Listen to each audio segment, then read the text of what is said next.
আমি শুয়ে আছি আর আমার কিউট বউটা তার চুল দিয়ে আমাকে বিরক্ত করতেছে, কিন্তু তবুও আমি উঠতেছি না। একসময় সে একদম আমার কাছে চলে আসে আর আমি তাকে শক্ত করে জড়িয়ে ধরি। সে তো ভয় পেয়ে যায়, তারপর বলে, তার মানে তুমি এতক্ষণ জেগেছিলে? আমি বললাম হ্যাঁ। তো তুমি কিভাবে ভাবছিলে আমি ঘুমিয়ে আছি?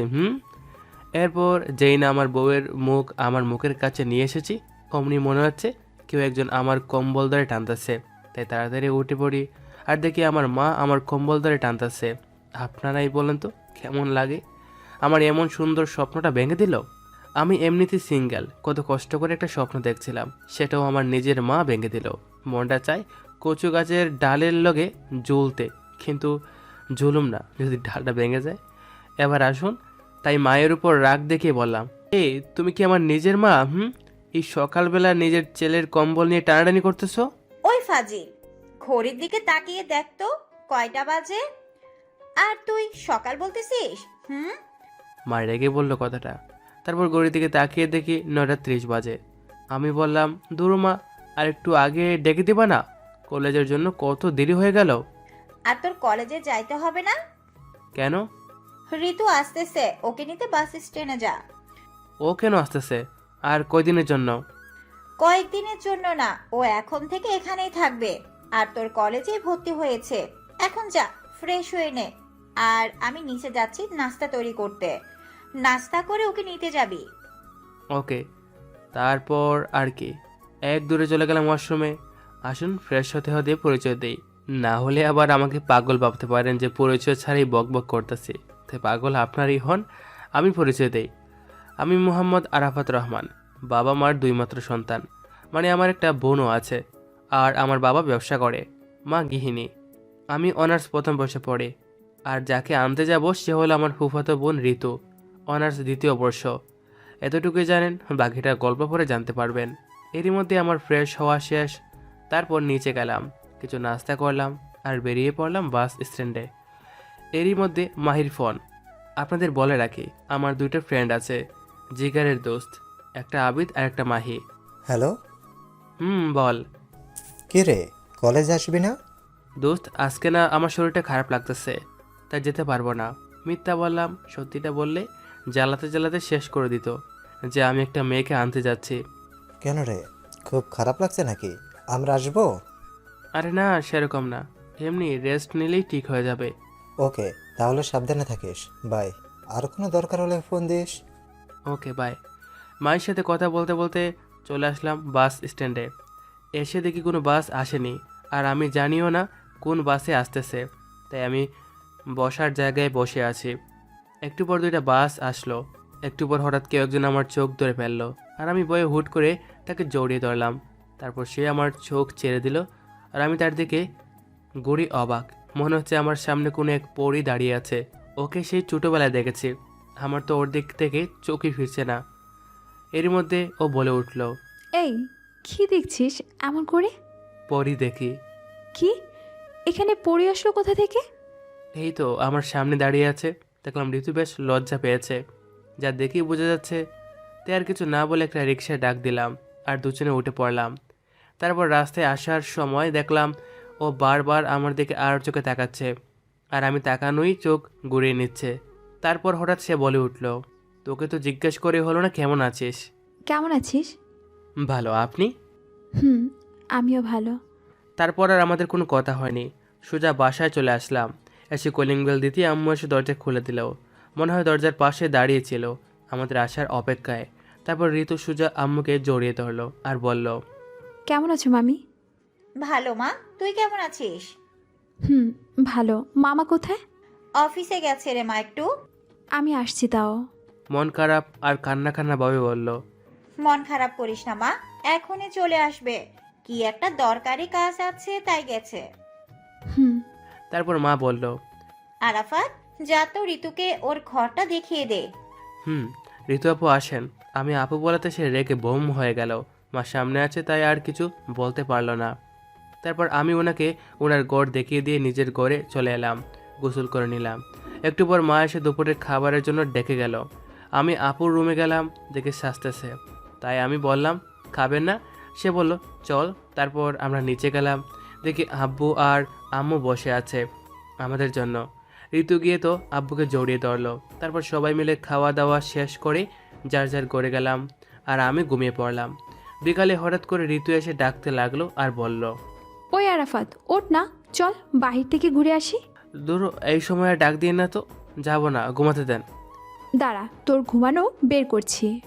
তারপর সে আমার উপর থেকে আমাকে মারতে লাগলো। এই কি করছেন, ছাড়েন, আমি যাবো তো যাব। তারপর ঋতু ছেড়ে দিল আর বলল, যাবে না বলে? দেখলি তো আমি কি করলাম। দেখলাম তো, একদম শাকসুন্নি, মনে মনে বললাম, নইলে খবর করতো। তারপর ওকে নিয়ে ঘুরতে গেলাম। রাতে বাসায় আসলাম, এসে খাওয়া দাওয়া করছিলাম। এমন সময় আম্মু বলল কালকে থেকে ওকে আমাদের কলেজে ভর্তি করে দিতে আর একসাথে যেতে। আমিও হ্যাঁ বলে চলে আসলাম, ঘরে এসে ঘুমিয়ে পড়লাম। সকালে হঠাৎ ঘুম থেকে উঠে আমি যা দেখলাম তা দেখার জন্য মোটেও তৈরি ছিলাম না। দেখলাম যে ঋতু আমাকে, সকালে হঠাৎ ঘুমটা ভেঙে গেল। আমার বুকের উপর বাড়ি কিছু অনুভব করতেছি। চোখ খুলে দেখি একটা মেয়ে আমার বুকের উপর মাথা দিয়ে শুয়ে আছে। আমি তো ভয়ে শেষ, এক লাফ দিয়ে উঠেছি। তারপর দেখি ঋতু আপু আমার উপর শুয়ে আছে। এর মধ্যে আমার এরকম করা দেখে সেও উঠে পড়েছে। তারপর আমি তাকে বললাম, এই আপনি আমার রুমে কেন আসছেন? আর আমার বুকের উপর মাথা দিয়ে কেন শুয়েছেন? জানেন মুই কত ভয় পাইছি? তাহলে বাচ্চা ছেলে ভয় পাইছে? কোথায় ভয় পাইছে দেখি তো। হুম এই আপনি আপনার এই শয়তানি হাসি বন্ধ করেন তো। কি জন্য আসছেন তাই বলেন। কেন বাবু, আমার হাসি দেখে তোমার কষ্ট হচ্ছে নাকি রাগ হচ্ছে? এবার কিন্তু বেশি বেশি হয়ে যাচ্ছে। ওকে, এই যে দেখ, চুপ করলাম, এবার খুশি? খুশি। এবার বলেন মোর গড়ে আপনি কি করেন? একা একা ভালো লাগছিল না বুঝি? ও হ্যালো, ভালো লাগবে না কেন? আমার মোটেও ইচ্ছে নাই তোর রুমে আসার। মামি বলল তোকে ডাক দিতে, তাই আসলাম। কলেজে ভর্তি হইতে যাব না, সেই জন্যই, নইলে জীবনও তোর রুমে আসতাম না, ডাকা তো দূরের কথা। আচ্ছা বুঝলাম। তো মোর বুকে মাথা দিয়ে কে ছিল? আমি ছিলাম। আসলে তোকে ডাকতে এসে দেখি তুই ঘুমিয়ে আছিস, আর আমি তোর পাশে বসেই ডাকতেছিলাম। কখন যে চোখ লেগে গিয়েছিল বুঝতেই পারিনি, আর ঘুমিয়ে পড়েছিলাম, বুঝলি? বুঝলাম। বুঝলেই ভালো। তো এখন কি শুয়ে থাকবি নাকি উঠবিও? উঠতেছি, আপনি যান। ওকে, তাড়াতাড়ি আয়। তারপর সে চলে যেতে লাগলো আর আমি তার যাওয়া দেখছিলাম। হঠাৎ ফোনটা বেজে উঠলো। তোর বালের ফোনটা দিল একটা রোমান্টিক মুহূর্ত নষ্ট করে, ভালো লাগে না। আর তাই রাগ নিয়ে ফোনটা ধরলাম। হ্যালো। হ্যালো, কিরে কি খবর তোর? মাহি বলল তোর নাকি শরীর খারাপ, তো এখন কেমন আছিস? সেরকম কিছু না, এমনি এখন ভালো আছি। ও ভালো, তো আজকে কি কলেজে আসবি? যাব। ওকে আয়, দেখা হবে কলেজে, বাই। Okay bye. তারপর ফোনটা কেটে দিলাম আর ওয়াশরুমে চলে গেলাম। ফ্রেশ হয়ে এসে রেডি হয়ে নিলাম। তারপর সিঁড়ি দিয়ে নিচে নামতেই মা বলল ঋতুকে ডেকে নিয়ে আসতে। তাই চলে গেলাম ঋতুর রুমে। হঠাৎ করে তার রুমে যাওয়াতে যা দেখলাম তা দেখার জন্য মোটেও তৈরি ছিলাম না। দেখলাম ঋতু শুধু ব্লাউজ আর পেটিকুট পরে দাঁড়িয়ে আছে। আমি তো দেখি হা হয়ে গেছি। ঋতু আপুর ফর্সা পেট দেখা যাচ্ছে আর তার সাথে ওর সুন্দর নাভি। আমাকে দেখে সে শাড়িটা নিজের শরীরের উপর দিল আর আমি খেতে আসেন বলেই দৌড়ে চলে আসলাম। এসে সোজা খাওয়ার টেবিলে বসলাম। আমাকে দেখে মা বলল, কে রে ঋতু, কই? আমি বললাম আসতেছে। আর ঋতু আসলো, এসে আমার সোজা বসলো। একটু পর আব্বু আসলো। তারপর আমরা সবাই খাওয়া শুরু করলাম। এর মধ্যে আব্বু বলল, আরাফাত, আব্বু বলো। ঋতু কলেজে তো আজকে ভর্তি করে দিবি, তোদের প্রিন্সিপালের সাথে কথা বলে রাখছি। আর ওকে প্রতিদিন তোর সাথে নিয়ে যাবি আর নিয়ে আসবি, বুঝলি? তারপর আমার খাওয়া শেষ হলো, আমি বাইরে চলে আসলাম। এসে ঋতু আপুর জন্য অপেক্ষা করতে লাগলাম। একটু পর সে আসলো আর আমি খাওয়ার সময় খেয়াল করিনি, শরম পাইছিলাম তো। এখন দেখলাম আপু নীল শাড়ি পরেছে। আপুকে একদম পরের মতো লাগতেছে। আমি তো তার দিক থেকে চোখই ফেরাতে পারছি না। হঠাৎ সে বলে উঠল, কি রে, এমন হা করে কি দেখছিস? আর এভাবেই কি সারাক্ষণ থাকতে হবে নাকি? তার কথায় আমার হুঁশ এলো আর আমি তার দিক থেকে চোখ নামিয়ে নিলাম। তারপর মনে মনে বললাম, একটু আগে যা দেখালেন আর কি দেখুন। তারপর সে আবারও বলে উঠল, ওই কি ভাবতেছিস? কিছু না। তো রিক্সা ডাক দে। তারপর আমি রিক্সায় ডাক দিলাম। সে উঠে পড়লো আর সাথে আমিও। একটু পর সে বলে উঠল। আমাকে কেমন লাগতেছে বললি না তো? আমি তাকে রাগানোর জন্য বললাম, একটু ভালো লাগছে না, পুরি মজা সুন্দরী লাগতেছে আপু। একে তো খারাপ বলেছি, তারপর আপু যা শুনলে বোম হয়ে যায়। এবার আপনারে বলেন কি হতে পারে। এটা শুনে মাত্রই তার চোখগুলো লাল হয়ে গেল আর আমার দিকে তাকালো। আমি তো দেখি বইয়ের শেষ। তারপর সে আমাকে বলল, আমাকে আপু বলছিস তাই না? দাঁড়া, তোর মজা দেখাচ্ছি। তার উপর আবার কি বলেছিস? হ্যাঁ, মনে পড়েছে, আমি ময়দা সুন্দরী তাই না? বলেই সে আমার চুলগুলো টানতে লাগলো। আর আমি বললাম, আমার ভুল হয়েছে, আমি মুখ ফসকে বলে ফেলেছি আপু। আর হ্যাঁ, আপনাকে খুব সুন্দর লাগতেছে। আমি একটু রাগানোর জন্য এমনটা বলেছি, কিন্তু কে শুনে কার কথা। একসময় আর না পেরে তার চুল ধরে তার মুখটা আমার মুখের সামনে আনলাম। তারপর চারটুট এক করে দিলাম। এমনটা হওয়ায় সে পাথরের মতো হয়ে গেল। টানা 5 মিনিট পর তাকে ছেড়ে দিলাম। তারপর কেউ আর কারো দিকে তাকাচ্ছে না, আর কথাও হয়নি। এভাবে কলেজে চলে আসলাম। এসে চলে গেলাম প্রিন্সিপালের রুমে, কারণ ঋতুকে তো ভর্তি করাতে হবে। স্যারের রুমের সামনে এসে, স্যার আসতে পারি? আরে আরাফাত যে, আসো আসো ভিতরে আসো, বসো। ধন্যবাদ স্যার। স্যার ঋতুকে দেখিয়ে বলল, তুমি কি ঋতু? জি স্যার, আমি ঋতু। তোমার মামার সাথে একটু আগেই কথা হয়েছে। ও তো মামা কি বললেন? বললেন ভর্তি করে নিতে। তো তুমি কি তোমার সব কাগজ নিয়ে আসছো? স্যার, এই নিন। তারপর স্যার সব কাগজ দেখলো আর বললো রেজাল্ট তো ভালোই। তারপর তাকে ভর্তি করে নিল আর আমাকে বলল ক্লাসটা দেখিয়ে দিতে। জি স্যার, এখন তাহলে আসি? আসো। আর হ্যাঁ, দুজনকেই বলছি মন দিয়ে পড়াশোনা করো, okay? Okay sir. Okay sir. Good, এখন আসতে পারো। তারপর আমরা ওখান থেকে চলে আসলাম আর ঋতুকে ওর ক্লাসে দিয়ে আসলাম। আর আমি আমাদের পছন্দের জায়গায় গাছতলায় চলে আসলাম। এসে দেখি মাহি আর আবিদ বসে আড্ডা দিচ্ছে। আমি গেলাম আর বললাম, কেমন আছিস রে তোরা? আমরা আর কেমন থাকবো, যেমন ছিলাম তেমনই। কিন্তু তুই তো মনে হয় ভাবিকে নিয়ে খুব ভালো আছিস, তাই না? মানে তোর কথা ঠিক বুঝলাম না। না বোঝার তো কিছু নাই। তুই যে একটা মেয়ের সাথে এক রিক্সায় কলেজে আসলি, মেয়েটা কে? আরে ওটা তো আমার। কি বল বল, কে? জিএফ পায়া আমাদের ভুলে গেলি? তারপর তাদের আচ্ছা মতো পিটালাম আর বললাম, ওটা আমার ফুফাতো বোন, আমাদের কলেজে চান্স পাইছে তাই এখানেই ভর্তি হয়েছে আর পড়বে, বুঝলি? বুঝলাম। গুড। এর মধ্যে হঠাৎ ক্লাসের ঘন্টা পড়লো আর আমি বললাম, চল ঘন্টা পড়েছে ক্লাসে যাই। চল। তারপর সবাই মিলে ক্লাসে চলে গেলাম, ক্লাস করলাম। আমরা আবার ভালো ছেলে, 2টার বেশি ক্লাস করি না, তাই 2টা ক্লাস করে আবারও গাছতলায় চলে আসলাম। একটু পর দিকে আপুও আসলো, সাথে কয়েকটা মেয়ে হয়তো নতুন বন্ধু বানাইছে। তারপর আমাদের কাছে এসে বলল। কি রে, ক্লাস বাদ দিয়ে এখানে কি? তারপর আমরা পিছনে তাকালাম আর আবিদ বলল, এটাই ভাবি না? তাই তো মনে হচ্ছে। চুপ শালা, মুখ বন্ধ করে রাখতে পারিস না? তারপর ওরা চুপ হয়ে গেল আর আমি আপুকে বললাম, এমনি ভালো লাগছে না, তুই আর ক্লাস করে নি। ও, তো আপনি এখানে? আমারও। চল বাসায় যাই। তখন আমি আবিদ আর মাহির দিকে তাকালাম। ওরা বলল। তাকাতে হবে না, যা যা। আমি আর কিছু না বলে চলে আসলাম। আসার সময় শুনতে পেলাম, মানে ওরা বলল, খাওয়াতে কিন্তু একদিন হবেই তোর, মনে রাখিস আরাফাত। তারপর আমরা বাসায় চলে আসলাম। এসে দরজায় কলিং বেল দিতেই আম্মু এসে দরজা খুলে দিল। আর ঋতু যা করলো আর বলল আম্মুকে, আমি তো হতবাক হয়ে গেলাম। আমি কলিং বেল দিলাম আর আম্মু এসে দরজা খুলে দিল। তখন ঋতু বলে উঠল, মামি, জানো তোমার ছেলে না খুব খারাপ। কেন রে মা, কি করেছে ওই বান্দরটা? জানো মামি, আমরা যখন আসছিলাম বাড়িতে হঠাৎ তোমার ছেলে বলল তুই দাঁড়া আমি আসতেছি বলেই একটা দোকানে গেল আর 1 প্যাকেট সিগারেট নিয়ে আসলো, সাথে একটা খেতে খেতে। আমি কত বারণ করলাম কিন্তু শুনলই না। তারপর আমি তার থেকে সিগারেটটা ফেলে দিছি, সে রাগ দেখিয়ে আমাকে থাপ্পড়ও দিছে। আমি তো এটা শুনে মনে হয় আকাশ থেকে পড়লাম। তারপর আমি ঋতুর দিকে তাকালাম, দেখছি হাসছে। আমার তো সেই রাগ উঠলো, ইচ্ছা করছে মেরে একেবারে শেষ করে দিই। কত বড় মিথ্যা কথা বললো আম্মুর সামনে। তারপর আম্মুর দিকে তাকালাম আর সাথে সাথে ঠাস ঠাস করে 2টা পড়লো আমার গালে।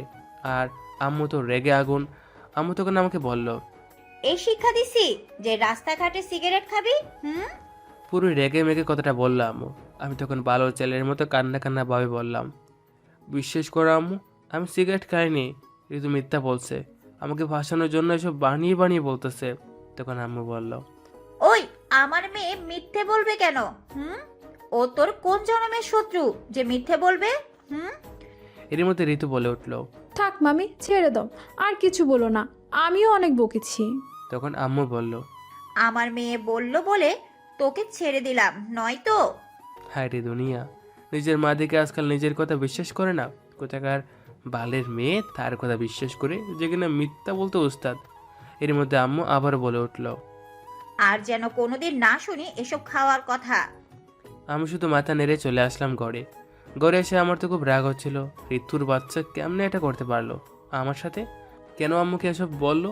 কথাই বলবো না ওর সাথে। তারপর ওয়াশরুমে চলে গেলাম। একটু পর বাইরে আসলাম, এসে থেকে আবিদ ফোন দিছে। আমি ফোনটা ধরলাম। হ্যালো। হ্যালো, কি খবর, বাসায় পৌঁছেছিস? বাসায় তো পৌঁছেছি, কিন্তু খবর ভালো না। কেন, কি হয়েছে? শোন তাহলে। তারপর সব খুলে বললাম। তারপর বললাম, খুব রাগ হয়েছে রে ভাই, ঋতুর বাচ্চাকে একটা শাস্তি দিতেই হবে। তখন আবিদ বলল, শুন, এখন সব ঠিক করে নে, ঝামেলা করিস না, আমরা তো আছি নাকি? ঠিক একটা শাস্তি দিয়ে দেব, ভরসা রাখ আমাদের উপর। ওকে, কিন্তু তোরা আমার সাথে থাকবি তো? মানে শাস্তি দিবি তো? অবশ্যই, তোর সাথে এমনটা করেছে, শাস্তি না দিলে হয়? ওকে, তাহলে এখন রাখি, বাই। ওকে বাই মামা। তারপর ফোন কেটে দিলাম। একটু পর দেখি ঋতু আসলো আমার ঘরে। আমি দেখি মুখ ঘুরিয়ে নিলাম। তখন ঋতু আমার কাছে আসলো আর বলল, রেগে আছিস আমার উপর? না, তা মুখ ঘুরিয়ে আছিস কেন? এমনি। সরি, প্লিজ আমাকে মাফ করে দাও। আমি তোমাকে ওভাবে মামির কাছে মার খাওয়াতে চাইনি। কে মেয়ে দেখছেন, মার খাওয়াই এখন বলতেছে চাইনি? তারপর ঋতু আবারও বলল, প্লিজ আমাকে তুমি মাফ করে দাও, প্লিজ। আসলে সকালে তুমি আমাকে আপু বলেছিলে, আর আমাকে ভালো লাগছে না বলেছিলে, তাই রাগে এমনটা করেছি। Please, sorry. তখন আমি মনে মনে ভাবলাম আর বললাম, এত করে যখন বলছে তখন মাফ করে দেই। আর আমাদের তো প্ল্যান আছেই, তোমাকে শাস্তি দিব। হঠাৎ সে আবারও বলে উঠল। বুঝেছি মাফ করনি, তাকাও আমার দিকে। আমি তাকালাম আর সাদাতে সে আমার চুল শক্ত করে ধরে আমার মুখ তার মুখের সামনে নিয়ে গেল আর চার ঠোঁট এক করে দিল। আমি তো মূর্তির মতো হয়ে গেছি, ভাবতেও পারিনি ঋতু এমনটা করবে। এভাবে 5 মিনিট দেখার পর ঋতু আমাকে ছেড়ে দিল আর বলল, মামি খেতে ডাকতেছে, নিচে আসো। বলেই চলে গেল। আমি তখন ভাবতে লাগলাম, একটু আগে কি হলো? আর হঠাৎ মনে হলো ঋতু তো আমাকে তুমি করে বলল, তার মানে কি ওকে আমাকে ভালোবাসে নাকি? তো আমি ওসব কি ভাবতেছি, ও কেন আমাকে ভালোবাসবে? তারপর আর কিছু না ভেবে নিচে চলে গেলাম খেতে। তারপর খেয়ে দিয়ে রুমে চলে আসলাম, এসে ঘুমিয়ে গেলাম। বিকালে হঠাৎ ফোনটা বেজে উঠলো। আমি লাফ দিয়ে উঠে দেখি কে ফোন করলো। তারপর ফোনটা হাতে নিলাম, দেখি মাহি ফোন করেছে। ধরলাম। হ্যালো। কে রে, কই তুই? এই তো দোস্ত, বাসায় ঘুমাইতেছি। অনেক ঘুমাইছিস, এখন তাড়াতাড়ি রেডি হয়ে বরতলায় চলে আয়। ওকে, আসতেছি 10 মিনিট। ও আপনাদের বলে রাখি, আমরা বরতলা নামের এক জায়গায় আড্ডা দেই। তারপর আর কি, উঠে ফ্রেশ হলাম, হয়ে রেডি হয়ে বেরিয়ে পড়লাম বরতলায়। একটু পর চলে আসলাম বরতলায়। এসে দেখি হারামি দুইটা বসে আছে। আমি গেলাম। আসছিস? বস। 3 কাপ চা দাও তো। বাই, আমি আজকের বিলটা দেবো। ওকে। আমাদের তো ভূতে ধরছে, তাই না? এই সামান্য চায়ের বিল দিয়ে তোর ট্রিট শেষ? ওটি হচ্ছে না মামা। ঠিক বলেছিস। শালা তো দেখি আমাদের ঠকাইতে আসছিল, এখন নিজেই ঠকে গেল। মনে মনে বললাম, শালারা দৌড়তে পারছে রে ধুর। তারপর একটু ভাব নিয়ে বললাম, আমি চায়ের বিল দিতে চাইলাম যাতে তোদের টাকা বাঁচে। তোরা তো শুনলি না, আমাকে যা নয় তা বলতেছিস। ভালো ভালো। মামা, তুমি এখন যখনই ভাবলাও কাজ হবে না, তোমাকে কিন্তু খাওয়াতেই হবে। ঠিক আছে ঠিক আছে, খাওয়াবো। তার আগে আমাকে যেটা ফোনে বলেছিলি তার একটা ব্যবস্থা করে দে। তারপর আরে মামা, ওই জন্যই তো তোমাকে ডেকেছি, আমার কাছে একটা দারুণ প্ল্যান আছে। তো বল ভাই, কি প্ল্যান? আরে দাঁড়াও, বলতেছি। তার আগে বল, ঋতু আপু কি তোকে পছন্দ করে, মানে কেয়ার করে? শুনো তাহলে, আমরা 3 জন তো শুধু জানি মাহিরের জিএফ আছে, আর তো কেউ জানে না, তাই না? ও, আপনাদের তো বলা হয়নি, তাই না? মাহির জিএব আছে, তার জন্য সরি। হ্যাঁ, মাহির একটা জিএব আছে, এটা শুধু আমরা 3 জন জানি। এখন আপনারা জানলেন, কাউকে আবার বললেন না, তাহলে কিন্তু মাহি আমারে মারবো। আবিদের এই কথা শুনে মাহি কাঁচতে লাগলো। আরে ওরে কেউ পানি দে। তারপর আমি বললাম, আছে তো। তো ওর জিএফকে কিছুদিন তোর নিজের জিএফ বানিয়ে ঋতুর সামনে অভিনয় করবি, তাহলেই দেখবি সে জ্বলতেছে, আর এভাবেই তাকে শাস্তি দিতে পারবি। কেমন লাগলো বল আইডিয়াটা? আমি বললাম, ঠিকই বলেছিস। তখন বালের ঠিক বলছিস, আর বালের আইডিয়া। আমি আমার জিএফ তোরে দিব না। দে না প্লিজ দোস্ত, আমি তো আর একেবারের জন্য নিচ্ছি না, কয়েকদিনের জন্য, আর শুধু তো অভিনয় করবে। আরাফাত তো ঠিকই বলেছে। তুই আর একটা কথাও বলবি না, শালা তোর জন্য এসব হলো। তারপর অনেক বুঝিয়ে মাহিকে রাজি করালাম এবং বলে আসলাম কালকে ওর জিএফকে নিয়ে আসতে কলেজে। তারপর বাসায় চলে আসলাম, এসে খেয়ে দিয়ে ঘুমিয়ে পড়লাম। আপুর সাথে একটা কথাও বলিনি, শুধু মনে মনে বলতেছি কালকে থেকে তোমার হবে সকালে ঘুম থেকে উঠে। তারপর কলেজে গেলাম, কারণ মাহির জিএফকে সব বুঝিয়ে দিতে হবে। তারপর কলেজে গেলাম, দেখলাম ওরাও চলে আসছে। তারপর মাহির জিএফের সাথেই কথা বলে সব বুঝিয়ে দিলাম। আর হ্যাঁ, মাহির সব বলে রাখছে, তাই বেশি কিছু করতে হয়নি। একটু পর আমরা গাছ তলায় বসে আছি, মাহির জিএফ আমার পাশে। তখন দেখলাম আপু আসতেছে, তাই আবিদ আর মাহি চলে গেল। আমি আর মাহির জিএফ হাতে হাত ধরে বসে রইলাম। আমাদের এরকম অবস্থায় আপু দেখে আমাদের কাছে আসলো, আর যা করলো আমি তো ভাবতেও পারিনি যে আপু। তারপর আমরা গাছতলায় গিয়ে বসে আড্ডা দিচ্ছিলাম, আর একটু পর আপু আসতেছিল, যা থেকে মাহি আর আবিদ উঠে চলে গেল। তারপর আমি আর মাহির জিএফ হাত ধরে বসেছিলাম। আপু আমাদের দেখতে পাইছে, আর এটা দেখা মাত্রই তার সেই রাগ উঠে গেল, আর আর চোখ দিয়ে মনে হয় আগুন বের হবে এমন অবস্থা। তারপর আপু আমাদের কাছে আসলো, আর এসেই আপু ঠাস ঠাস করে, আপনারা কী ভাবছেন আমাকে দিছে? আরে না রে ভাই, মাহির জিএফকে দিছে। আমি ভালো ছেলে বুঝলেন, সেটা আপু জানে, তাই মুইকে দেয়নি এমন একটা ভিটামিন। তারপর আপু বলতে লাগলো, আই মেয়ে, কলেজে কি এসব করতে আসো? হ্যাঁ, পড়াশোনা বাদ দিয়ে একটা ছেলের সাথে গাছতলায় বসে প্রেম করতেছে? হ্যাঁ, সরি আপু। আর কিছু বলতে পারলো না, তার আগে ঠাস করে আরেকটা দিছে আপু। আরে বেচারি নাটক করতে এসে ভিটামিন খাচ্ছে। আর তাকে থামিয়ে দিয়ে আবারও আপু বলল, কোনো সরি না, আর যেন কখনো এসব না দেখি, বোঝা গেছে? মাহির জিএফ শুধু মাথা নেড়ে হ্যাঁ বলে চলে গেল, আর আমি এতক্ষণ নির্বাকের মতো দেখছিলাম এসব। এরপর মাহির জিএফ চলে যাওয়ার পর আপু আমার দিকে তাকালো। আমি একবার তাকিয়ে বুঝতে পারছি আমার কপালে দুঃখ আছে, কারণ তার চোখ দেখে মনে হচ্ছে এখনই আগুন বের হবে। তাই আমি আর তার দিকে তাকালাম না, চোখ নামিয়ে নিলাম, আর সাথে সাথে ঠাস ঠাস ঠাস। ও মা, এবার দেখি তাপ্পরটা আপা আমাকে দিছে। আপনারা ভালো না, আপনারা আমার জন্য দোয়া করেননি, বরং চাইছেন যাতে আমিও মার খাই, তাই না? দুষ্টু সবাই।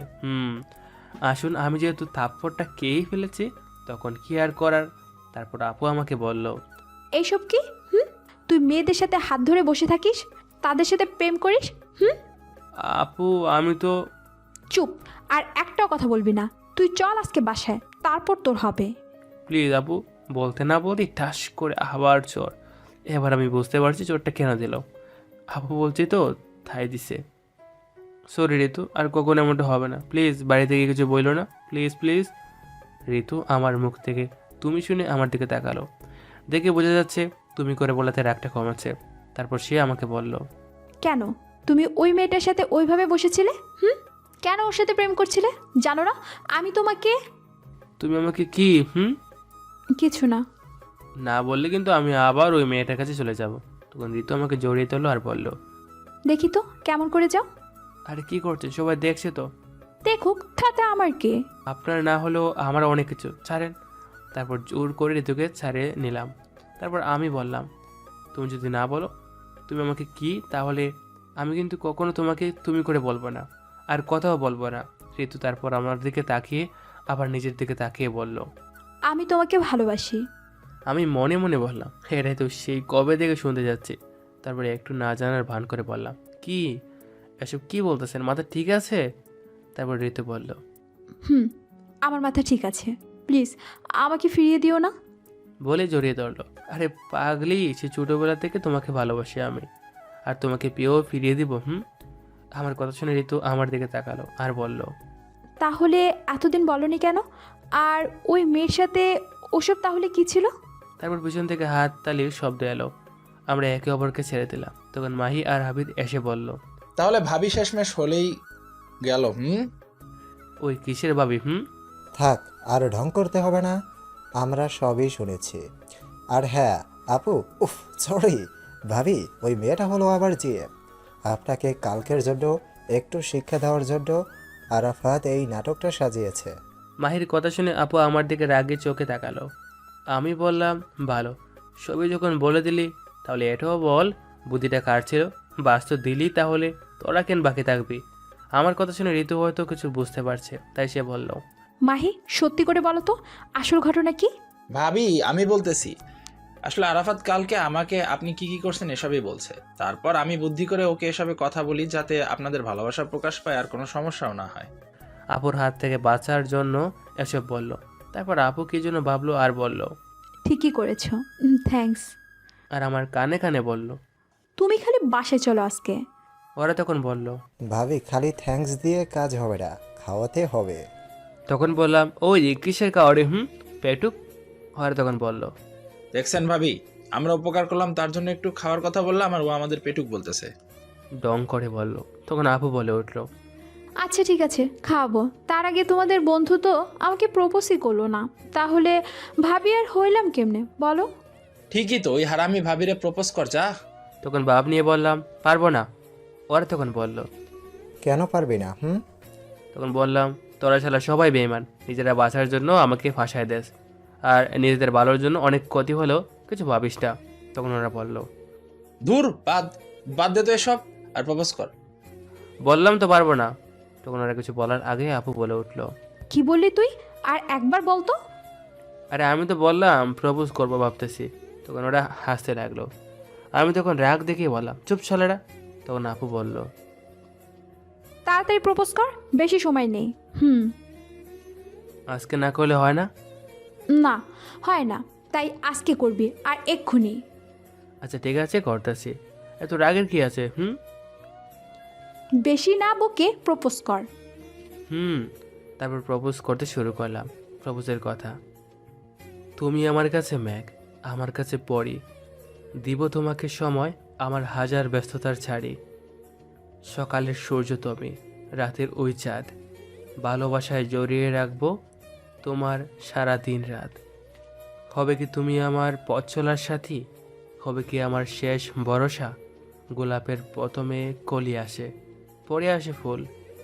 আমি তোমায় ভালোবাসি ঋতু, আই লাভ ইউ। তারপর ঋতু আমাকে শক্ত করে জড়িয়ে ধরলো আর বলল। হ্যাঁ, আমি তোমার সব হব। এরই মধ্যে ওরা দুজন বলে উঠল।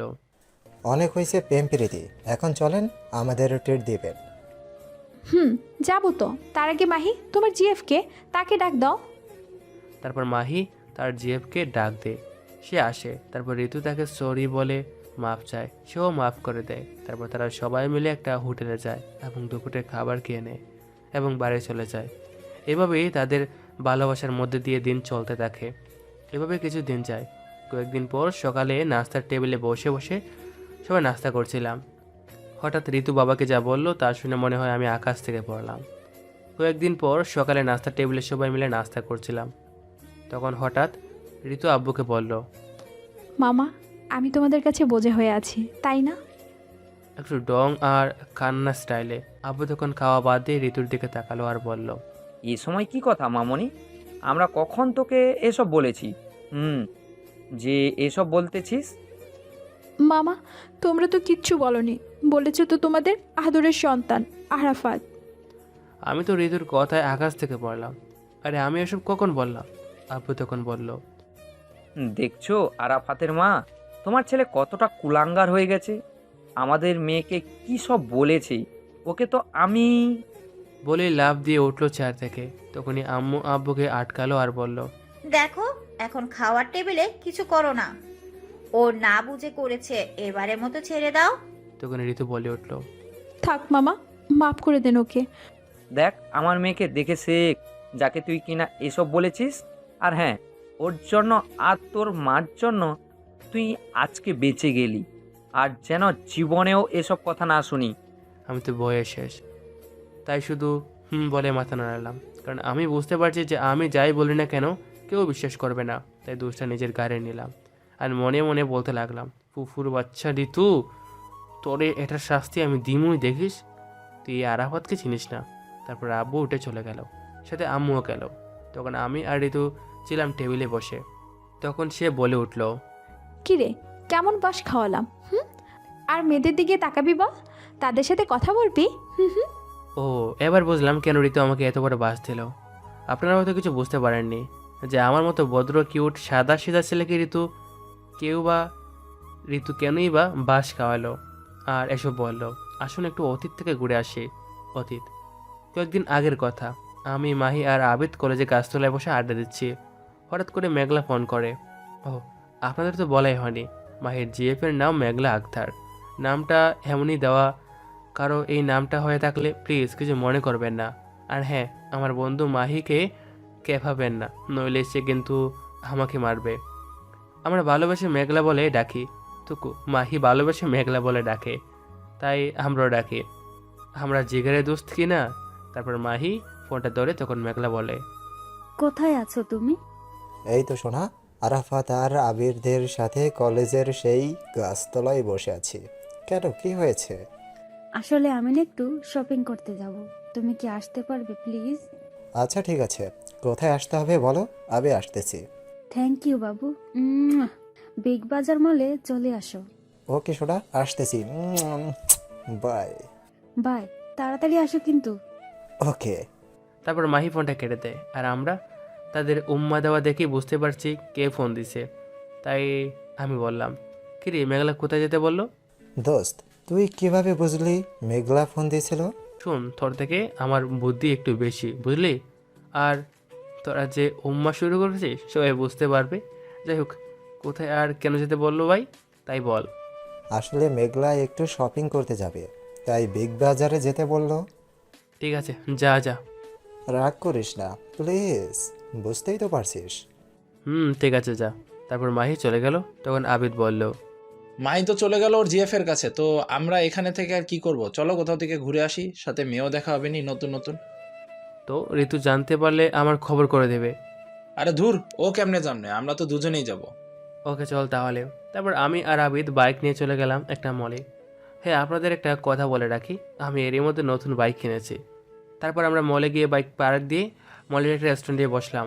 তারপর কফি খেতে লাগলাম। একটু পর আবিদের একটা ফোন আসে আর সে উঠে চলে যায়।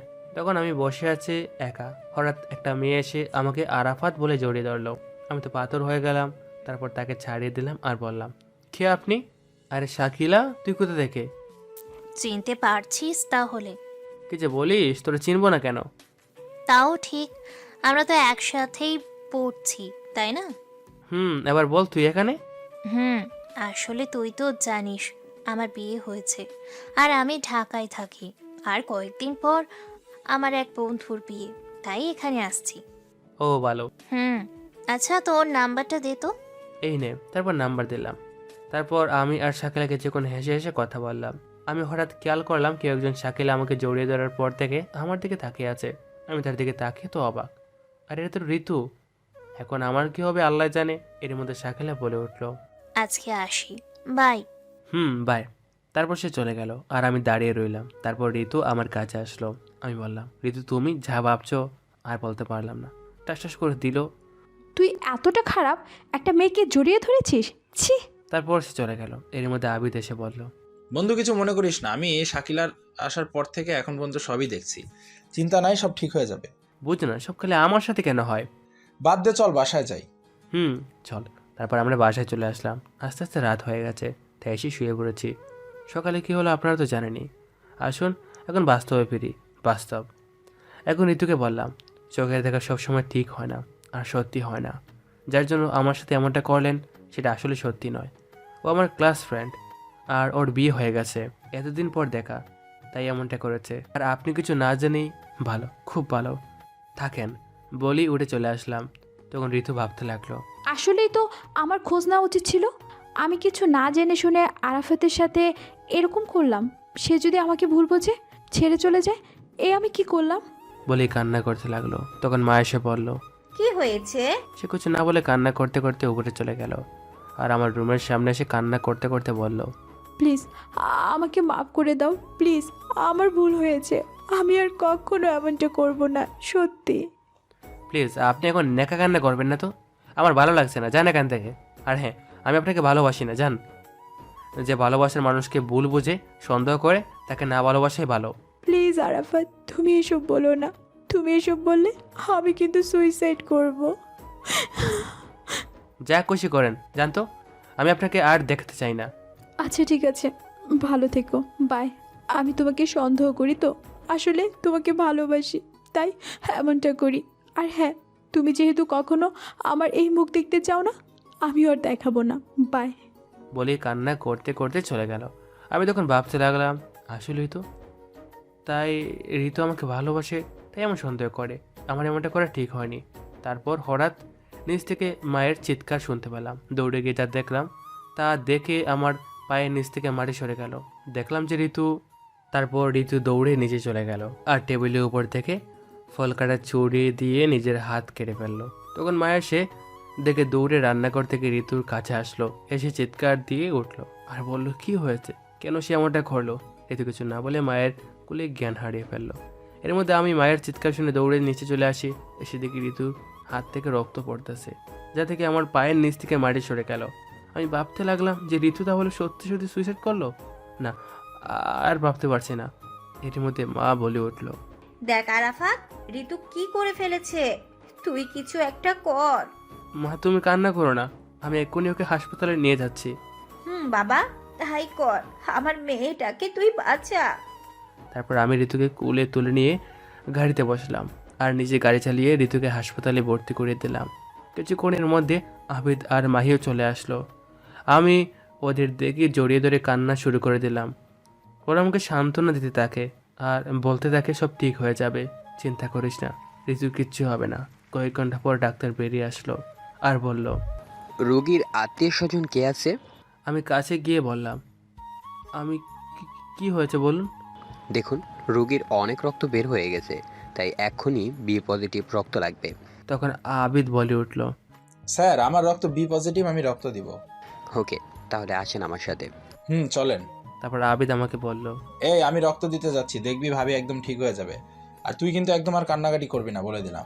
তারপর আমি আবিদকে জড়িয়ে ধরে কান্না করতে লাগলাম। তখন আবিদ বলে উঠল, কান্না করতে মানা করলাম না তোকে? সরি, আর কান্না করব না। এই তো গুড বয়। মাহি, আরাফাতকে দেখে রাখিস, আর কান্না করলে শুধু আমাকে বলবি, তারপর দেখবি আমি এসে কি করি। ঠিক আছে। আসলে সত্যিকারের বন্ধুরা এমনই হয়, বন্ধুর জন্য জীবন দিতেও দ্বিধা করবে না। তারপর আবিদ চলে গেল। কয়েক ঘন্টা পর ডাক্তার বেরিয়ে এলো, সাথে আবিদও এলো। এসে আবিদ বলল, বলছিলাম না ভাবির কিছু হবে না। আমি গিয়ে আবিদকে জড়িয়ে ধরলাম আর বললাম, সত্যি আজকে তুই না থাকলে কি যে হতো। থ্যাঙ্কস রে দোস্ত। আবিদ আমাকে ধাক্কা দিয়ে সরিয়ে দিল। আমি তো অবাক। তারপর সে মাহিকে বলল, মাই ডাকতো, এ কি আমাদের আরাফাত, যে বন্ধু হয়ে বন্ধুকে থ্যাঙ্কস দেয়? ওর সাথে কথা নাই, চল। বলেই চলে যেতে লাগলো। আমি বুঝতে পেরে আটকালাম আর তাদের সামনে গিয়ে কান ধরলাম আর বললাম, সো না না, কি বলতেছি, বন্ধুত্বে তো নো সরি নো থ্যাঙ্কস। এবার তাহলে বুঝেছিস? বলি ওরা দুজন আমাকে জড়িয়ে ধরলো। তখন ডাক্তার বলল, আপনারা 3 বন্ধু নয়, মনে হচ্ছে এক এক ভাই। দোয়া করি আপনাদের বন্ধুত্ব যেন সারা জীবন একই রকমভাবে থাকে। Thanks doctor. Hmm doctor, Ritu কেমন আছে? এখন অবশ্য ঘুমিয়ে আছে, ঘুমের ওষুধ দিছি তো। ও, তো ঘুম ভাঙবে কখন? এই কিছুক্ষণের মধ্যেই। বলে ডাক্তার চলে গেল। এর মধ্যে মা চলে আসলো। আসলে ওই সময় মাকে সাথে করে আনেনি। তারপর মা এসে বলল, আরাফাত, আমাদের ঋতু এখন কেমন আছে? মা এখন ভালো আছে। এর মধ্যে ঋতুর বাবা মা মানে আমার শ্বশুর শাশুড়ি তো খুব এখন তো হয়নি, মানে আমার ফুফু ফুফা চলে আসছে। এসে বলতেছে ঋতু কোথায় আর কেমন আছে। আমি তখন বললাম আপনাদেরকে জানানো ঋতুর ব্যাপারে। আমি বলেছি। ও ভিতরে আছে আর ভালো আছে, ঘুমিয়ে আছে। এর মধ্যে আব্বু চলে এসেছে। তখনই একজন নার্স এসে বলল রোগীর ঘুম ভেঙেছে। এর জন্য সবাই মিলে ঋতুর কাছে গেল, শুধু আমি, আবিদ আর মাহি ছাড়া। তারপর মা এসে বলল ঋতু ডাকতেছে আমাকে। আবিদ আর মাহি বলল, যা ভেতরে যা। তারপর আমি ভিতরে গেলাম। সবাই বের হয়ে আসলো। তখন ঋতু বলল, কেন এসেছিস তুই এখানে? তুই না বলেছিলি আমার মুখ দেখতে চাস না? তখনই আমি ঋতুর কাছে গেলাম আর সাথে সাথে ঠাস করে একটা থাপ্পড় দিলাম। তখন ঋতু বলল, তুই আমাকে মারলি? তখন আমি ঋতুর মাথার কাছে গিয়ে বসলাম আর বললাম, মারলাম। আমার বউকে আমি মারবো না তো কাকে মারবো শুনি? আমার মুখে বউ ডাক শুনে ঋতু আমাকে জড়িয়ে ধরে কান্না করে দিল। আমিও তাকে জড়িয়ে ধরলাম। ভালোই যখন বাসো, তাহলে কালকে ওরকম কথা বলেছিলে কেন? প্লিজ বাদ দাও। তখন আমার মাথা ঠিক ছিল না। আর হ্যাঁ, ওটার জন্য সরি। না, শুধু সরি বললে চলবে না। তো কাছে আসো, বলতেছি। আমি আমার মুখ ঋতুর মুখের সামনে নিয়ে গেলাম আর সাথে সাথে সে 4 টুট 1 করে দিল। আমিও কম কি, এরকম সুযোগ কি কেউ ছাড়ে? আমি ওর সাথে রেসপন্স দিতে লাগলাম। এরকম করে কতক্ষণ ছিলাম জানি না। হঠাৎ মাহি আর আবিদ এসে বলল, এসব রোমান্স বাড়িতে গিয়ে করিস, এখন করতে হবে না। ওদের কথা শুনে আমরা একে অপরকে ছেড়ে দিলাম আর আমি বললাম, আসলে থাক, আর কিছু বলতে হবে না, সবই দেখেছি। ওই শালা, দেখছো তুই যখন, তখন আর একটু দেখতি, ডাক দিলি কেন? আরে শালার শখের প্রেমে আমরা সমস্যা করলাম। আমার বিয়ে তো কালকের পরের দিন, ওখানে গিয়ে না হয় বাকিটা সেরে নিস। তোর বিয়ে মানে কার সাথে? আর এখন বলতেছিস কেন? সকালে বলার জন্য তোর বাসায় আসছিলাম, আর তোর মা যা বললো শুনেই তো এখানে আসলাম, বলার সময় পেলাম কই। যাই হোক, বাদ দে। তখন ঋতু বলল, আমিও কিন্তু যাব মাহি ভাইয়া। ভাবি অবশ্যই যাবেন, তার জন্যই আপনাদের দুজনকে নিতে আসলাম, মার্কেটে যাব। শোন আমি যাচ্ছি, কিন্তু ঋতু না, ওর শরীর খারাপ, ও বাসায় থাক। না, আমিও যাব। কিন্তু কোনো কিন্তু না, আমি যাব আর মেঘলাকে নিজের হাতে সব পছন্দ করে কিনে দেব। যথাজ্ঞা মহারানী, এখন অন্তত বাড়িতে যাই। কিন্তু আমি যাব কি করে? কেন, পায়ে হেঁটে? না প্লিজ, কোলে করে নিয়ে যাও না। এখানে সবাই দেখলে কি ভাববে? কিছু ভাববে না। মাহি, আবিদ ভাইয়া, আপনারা কিচ্ছু বললেন না। ঠিক ঠিক, ভাবি অসুস্থ, নে কোলে নে। তোদের আর পাম দিতে হবে না, চুপ থাক। তারপর ঋতুকে কোলে করে নিয়ে আসলাম, সবাই হা করে দেখছিল। তারপর বাড়িতে এসে ওকে গড়ে নিয়ে শুয়ে দিলাম। তারপর মা এসে ওকে খাইয়ে দিয়ে রেস্ট নিতে বললো, আর আমি ফ্রেশ হতে গেলাম। তারপর দুপুরে খেয়ে নিলাম। তারপর উঠে ঋতুর রুমে গেলাম, দেখলাম ঘুমিয়ে আছে। তারপর ওর কাছে গেলাম, কপালে একটা কিস দিলাম আর বললাম, আসলেই পাগলি, আমার জন্য কি না করতে পারে। তখন হঠাৎ সে বলে উঠলো, সব করতে পারি। তুমি ঘুমাওনি? না, কেন? এমনি। একটু পর মাহির ফোন আসলো, বললো রেডি হয়ে বিগ বাজার মলে চলে আসতে। তারপরে ফোনটা কেটে দিয়ে আমরা রেডি হয়ে চলে আসলাম। তারপর বিয়ের মার্কেট করছিলাম, আমি ঋতুর সাথে দুষ্টুমি করছিলাম। এভাবে সব কেনাকাটা শেষ করে বাসায় চলে আসলাম। ওরাও চলে গেল। রাতে খাওয়ার সময় যা বললো শুনে আমি হতবাক হয়ে গেলাম। মা বললো যে, তারপর ওরাও বাসায় চলে গেল আর আমরাও বাসায় চলে আসলাম। তারপর রুমে এসে ওয়াশরুমে চলে গেলাম ফ্রেশ হতে। বাইরে বের হয়ে এসে দেখি ঋতু আমার বিছানায় বসে আছে। তখন আমি বললাম, কী ব্যাপার মিস, তুমি আমার ঘরে কি মনে করে? কেন, আসতে পারি না নাকি? আসতে পারবে না কেন? অবশ্যই পারবে। তো এখন কেন এসেছো তাই বলো। মামি খেতে খেতে বলল, তাই তোমাকে ডাকতে আসছি। আচ্ছা তাই নাকি? তাই চলো এখন। বলেই ঋতু যেই না চলে যেতে লাগলো, অমনি আমি পিছন থেকে ওর হাত ধরলাম আর নিজের কাছে নিয়ে আসলাম। এসে পিছন থেকে জড়িয়ে ধরলাম আর ওর গাড়ির উপর মুখ রেখে বললাম, মিস, আসছো তোমার ইচ্ছেতে, যাবে কি তোমার ইচ্ছেতে? একটু আদর না দিলে হয়?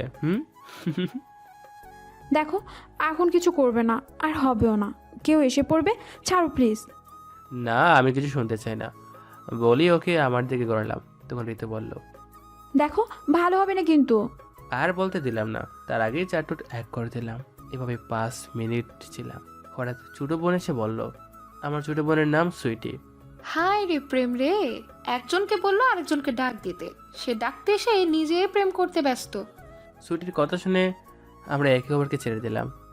তারপর আমি বললাম, আসলে সুইটি তুই যা ভাবছিস তা না, ওর চোখে কী যেন পড়ছিল, তাই আমি। থাক, আর কিচ্ছু বলতে হবে না, আমি সবই দেখেছি, নিচে আয়। বলে চলে গেল। তো এই সুইটি আসার আর সময় পেল না। বলেছিলামই কেউ চলে আসবে, কিন্তু কে শুনে কার কথা?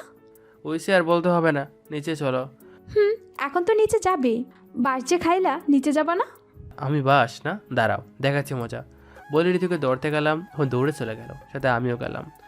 তারপর খাবার টেবিলে আমরা সোজাসুজি বসলাম। আমাদের দিকে সুইটি খালি হাসছে।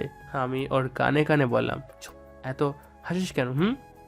ঘরের ভেতরে ঘটনা কি বলে দেবো? ভয় দেখাচ্ছিস আমাকে? বোন তোর পায়ে দৌড়ি, কিছু বলিস না, চকলেট দে মনে।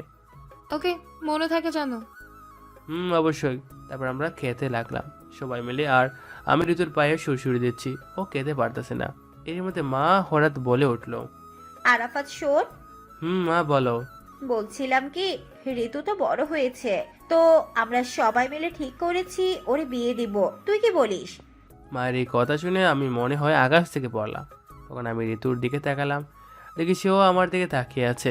এর মধ্যে মা আবারও বলে উঠলো, কি রে বল? মা এত তাড়াতাড়ি ওর বিয়ে দিবা? আরও পড়ে দাও, আগে পড়াশোনা শেষ করুক। ছেলেটা খুব ভালো, আর ছেলের বাবা মা বলেছে বিয়ের পর তাকে পড়াবে। এদিকে এসব শুনে আমার বুকে ব্যথা অনুভব করলাম, তাই আর বেশি কিছু না বলে শুধু বললাম, যা ভালো হয় করো। বলেই ঘরে চলে আসলাম। তখন মা বলল, এটা কি হলো? ও ঘরে গেল কেন? তখন ছুটি বলল, থাক বাদ দাও তো মা, যে যা যাক, তুমি বিয়ের কথা বলো। কিন্তু তাও বাদ দাও না মামি, এইসব বিয়ের কথা পরে না হয় দিও, আরাফাত যখন অমত দিচ্ছে। না ঋতু, তাদের ইচ্ছে তোকে তাদের ছেলের বউ বানাবে। তারপর তারা একটু কথা বলে খাবার শেষ করলো। তারপর ঋতু আমার রুমে আসলো। হঠাৎ চলে আসলে যে? কেন আসছে জানো না? কিন্তু সবাই কি ভাববে? বাড়ি এদিকে আমার ভালোবাসার মানুষকে আমি হারাতে চলছে, আর তুমি ভাবতেছো কে কি ভাবলো? এতটা ভালোবাসো আমাকে?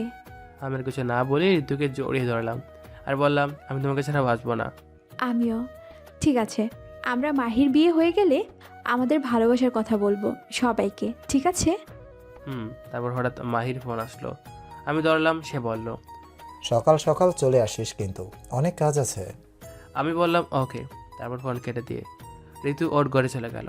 আমি শুয়ে পড়লাম আর ভাবতে লাগলাম, আমি কি সত্যি ঋতুকে হারিয়ে ফেলবো? তারপর কখন যে ঘুমিয়ে গেছি মনে নেই। সকালে ফোন বাজতেছে, আমি ঘুম চোখে নাম না দেখি ধরলাম। হ্যালো। ওই শালা কিসের আলো? কই তুই? এই তো বাড়িতে। কেন, কি হয়েছে? কেন, কি হয়েছে? দেখ তো কয়টা বাজে, তোকে কখন আসতে বলেছি? তখন ঘড়ির দিকে তাকিয়ে দেখি 7টা বাজে। তারপর আমি বললাম 5 মিনিট আসছে বন্ধু তারা। তারপর ফোন কেটে দিয়ে কোনো রকম ফ্রেশ হয়ে চলে গেলাম মাহির বাসায়। তারপর থেকে শুরু হলো কাজ আর কাজ। হঠাৎ ফোন আসলো, দেখি ঋতু ফোন দিছে। হ্যালো। খাইছো দুপুরে? না, এখন খাবো না, সময় হোক খাবো না। তুমি খাইছো? সময় আবার কখন হবে? দেখো তো কয়টা বাজে। ঘড়ির দিকে দেখি 3টা বাজতেছে। আমি হায় হায়, কাজের টেলায় খেয়ালই নিয়ে যে কয়টা বাজে। তারপর সে বলল, তাড়াতাড়ি খেয়ে নাও। আর শোনো। বলো। সন্ধ্যা তাড়াতাড়ি রেডি হয়ে থেকো, আমি নিতে যাবো না। ওকে। তারপর ফোন কেটে দিলাম, আবার কাজে মনোযোগ দিলাম। খাওয়ার কথা মনে নেই। এভাবে সন্ধ্যা হয়ে গেল। আমি ঋতুকে নিয়ে গেলাম। আমি ঋতুর রুমে গেলাম, গিয়ে দেখলাম সে একটা নীল শাড়ি পরে আছে, মনে হচ্ছে একটা পরী বসে আছে আমার সামনে। তারপর সে চোখে কাজল দিল, মেকআপ করে নিয়ে এমনিতেই সে সুন্দর। তারপর সে টুটে লিপস্টিক দিতে লাগলো। আমি বললাম, এটা দিও না। সে বলল, তুমি কখন আসলে? একটু আগে। আর হ্যাঁ, ওরা দিও না, আমার এসব পছন্দ না। ওকে। তারপর ঋতুকে নিয়ে চলে গেলাম মাহির বাসায়। তারপর সবাই মিলে আনন্দ করে গায়ে হলুদের অনুষ্ঠান শুরু হলো। আর আমরা আমি আর আবিদ শুধু মেয়েদের সাথে টাঙ্কি মারতে লাগলাম। হঠাৎ দেখি ঋতু আমাকে দৌড়ে নিয়ে একটা গড়ে গেল। তখন আবিদ বলল, আজকে তুই শেষ। তখন তাকে দেখি ঋতুর চোখ দিয়ে আগুন বের হচ্ছে রাগে। আমি বললাম, কি হয়েছে, এভাবে গড়ে আনলে কেন? কেন আসছিস জানিস না তুই? না বললে কেমনে জানবো? মেয়ে দেখলি টাঙ্কি মারতে ইচ্ছা করে, তাই না? আয়, তোর টাঙ্কি মারা বের করব। সরি, আসলে। কোনো সরি না, দাঁড়া তুই। বলি সে একটা লাঠি দেখতে পেল আর হাতি নিয়ে বলল, এবার কি হবে বল? তুমি আমাকে মেরো না প্লিজ, আমার কিছু হলে তোমারই কষ্ট হবে না। আচ্ছা সরি, আর জীবনে এমনটা করবো না, প্রমিস। ঠিক তো? 100% ঠিক। ওকে। তাহলে লাঠি ফেলে দাও আর বাইরে চলো। ওকে। তারপর আমরা বাইরে চলে আসলাম। আবিদ আমাকে দেখেই বলল, বন্ধু কি হলো এতক্ষণ? কিছু না। আমি তো জানি। তাহলে চুপ থাক। এভাবে গায়ে হলুদের অনুষ্ঠান শেষ হলো। রাতে আমরা বাড়ি ফিরলাম। মাহি আসতে দিবে না, তাও জোর করে আসলাম। ঋতুর ভালো লাগছে না, তাই বাড়িতে এসে ঋতু ওর ঘরে চলে গেল, আমিও আমার ঘরে গেলাম। তারপর ঘুমিয়ে পড়লাম। সকালে তাড়াতাড়ি উঠলাম, কারণ আজকে মাহির বিয়ে। তারপর আমি চলে গেলাম মাহির বিয়েতে, আর বাড়িতে বলে গেলাম তাড়াতাড়ি যেতে। আর ঋতু বলল ও মেঘলার বাসায় যাবে। আমি মাহির বাসায় এসে সব কাজ করলাম। তারপর ওকে গোসল করিয়ে সবাই মিলে বের হলাম বিয়ের উদ্দেশ্যে। একটু পর আমরা সবাই চলে আসলাম মেঘলাদের বাড়িতে। তারপর গেটে কয়েকজন মেয়ে দাঁড়িয়ে আছে। মাহি ওদের দেখি আমাকে বলল, ভাই তুই একটু সব ম্যানেজ করিস। ওকে, চিন্তা নেই। তারপর আমরা ওদের কাছে গেলাম। তখন সবাই বলে উঠল, আসেন দুলা ভাই আসেন, শরবত খান। সে না হয় বর শরবত খাবে, কিন্তু আপনাদের তো চিনলাম না। ওদের মধ্যে একজন বলল, আমি সুলতানা সাদিয়া, মেয়ের ছোট বোন। আর এই হলো আমার খালাতো বোন আরিফা। আর এই হলো আমার চাচাতো বোন রিমা। এভাবে পরিচয় করে দিল। তখন আমি বললাম, আচ্ছা, তার মানে আপনারা আমার বিয়াইন, তাই তো? তখন আবিদ আমার কানে কানে বলল, বন্ধু সাদিয়া কিন্তু আমার, ওকে কিছু বলিস নাই? আমি তো অবাক। আবিদ এসে আমার বিয়ানকে ওর বলে চালিয়ে দিল। ওকে। তারপর বলল, ওরা সবাই যে শরবত খান। না, আমরা এসব খাই না। তাই তাহলে 5,000 টাকা দেন, খেতে হবে না। আমরা 1 টাকাও দিব না। না দিলে ভেতরেও যেতে দেব না। সমস্যা নেই, তোমাদের মেয়ে বসে আছে আমার বন্ধুকে বিয়ে করার জন্য, আমরা না হয় ফিরেছে। মাহি চল বলে যেতে লাগলাম। মাহি তো হা হয়ে সব দেখছে। হঠাৎ ঋতু বলে উঠলো, তোমরা আরাফাতের সাথে পারবে না, ও একটা বদমাইশের হাড্ডি, তার চেয়ে ভিতরে যেতে দাও। এই তো ঋতু আমাকে চেনে, মনে নাই। তারপর ওরা রাগে ফুসতে লাগলো আর আমরা ভিতরে গেলাম। তারপর বিয়েটা হয়ে গেল। আমরা সবাই বাসায় চলে আসলাম বউ নিয়ে। তারপর রাতে বাসার ঘরের সামনে যা হলো, তারপর আমরা বউ নিয়ে বাসায় চলে আসলাম। সবাই তো বউ দেখার জন্য চলে আসলো। তারপর বাবিরা মেঘলাকে গড়ে নিয়ে গেল। আর এদিকে আমরা মানে আমি আর আবিদ মাহিকে নিয়ে ছাদে চলে গেলাম। আর এভাবে গল্প করতে লাগলাম। মাহি তো মেঘলার কাছে যাওয়ার জন্য মন একেবারে চটপট করতেছে, সেটা আমি আর আবিদ বুঝতে পেরে মনে মনে হাসতেছি, কিন্তু তাও ওকে যেতে দিচ্ছি না। বেচারা মাহি কিছু বলতেও পারছে না। এরকম করে যখন 12টা পার হতে লাগলো তখনও আমরা ছাদে। হঠাৎ মাহির বাবা মানে আঙ্কেল এসে বলল, কিরে মাহি, তুই এখানে কেন? যা ঘরে যা, বৌমা তোর জন্য কখন থেকে অপেক্ষা করতেছে। মাহি কিছু বলার আগে আমি বলে উঠলাম, আঙ্কেল আমরা অনেকবার বলেছি যাওয়ার জন্য, কিন্তু ও তো যাচ্ছে না। বলতেছে আমাদের সাথে নাকি আড্ডা দেবে। বলেন তো এটা কি ঠিক? নতুন বউ গড়ে রাইকা এগুলো কি ভালো দেখায়? আমাদের আড্ডা দিচ্ছে, তাও আবার আজকে ওদের বাসর রাত। আমি জানি মাহি আঙ্কেলকে খুব ভয় করে, তাই জায়গায় মতো দিলাম একটা।